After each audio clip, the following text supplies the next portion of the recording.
May 1st, 1915, the RMS Lusitania leaves New York Harbor bound for Liverpool.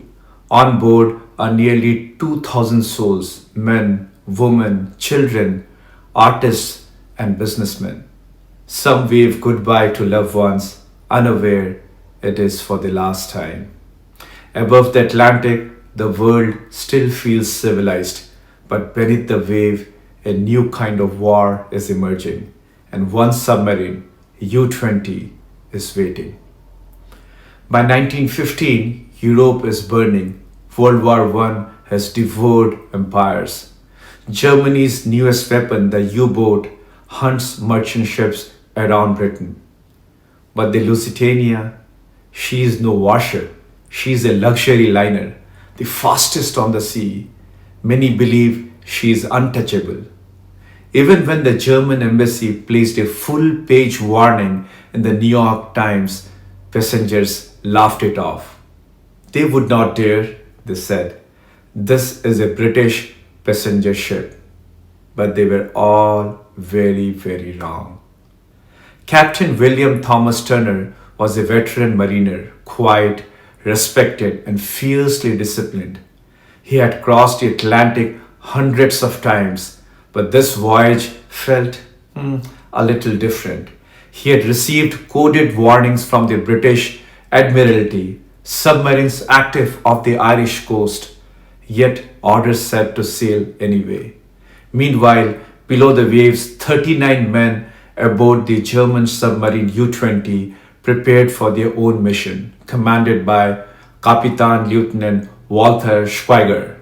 2 men, 2 vessels, 1 ocean between them. On the Lusitania, life was elegant. The dining room sparkled with silverware and laughter. The ship glided at 21 knots, smooth, confident.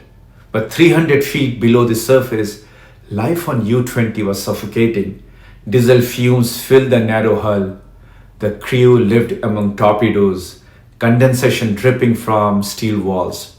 Schwieger recorded in his diary, "We are constantly damp, constantly cramped. The air is foul, but we endure." Above, the passengers toasted to safe passage. Below, a periscope cut through the waves. Near the coast of Ireland, the British Admiralty knew something that Captain Turner did not. They had broken German naval codes.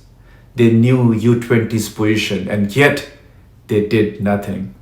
To warn Turner would expose their secret, Britain's code-breaking success, which they called it dearly Room 40.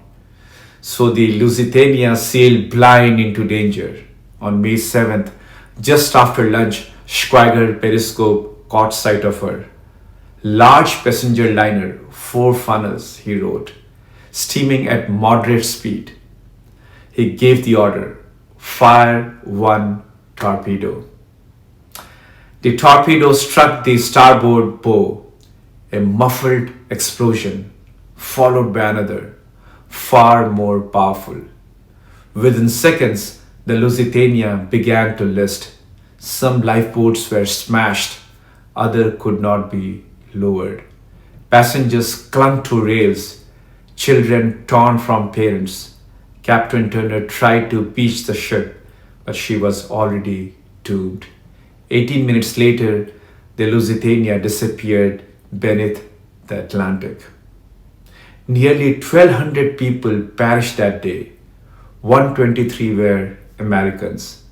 The world was stunned and divided.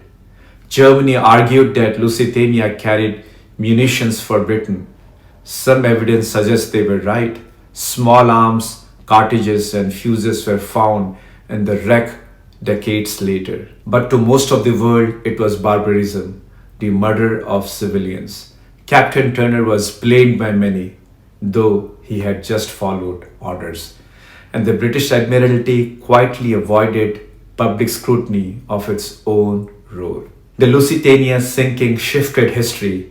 Though America did not enter the war immediately, the tide had turned. When the US finally joined in 1917, many still remembered that single torpedo. The term dead awake refers to the turbulence left behind a moving ship, a disturbance that lingers after the vessel is gone.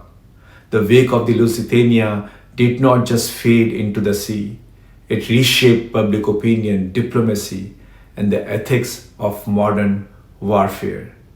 History often turns not on grand battles, but on human decisions, the quiet failures, the overlooked warnings.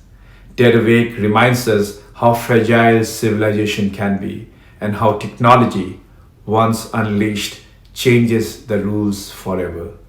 The sea holds its secrets, but every ripple tells a story, and in the dead awake of history, we still hear their echoes. If you enjoyed this story, subscribe for more cinematic history explained through real human stories. Thank you for listening. I look forward to having you again on my channel. Take care now. Bye.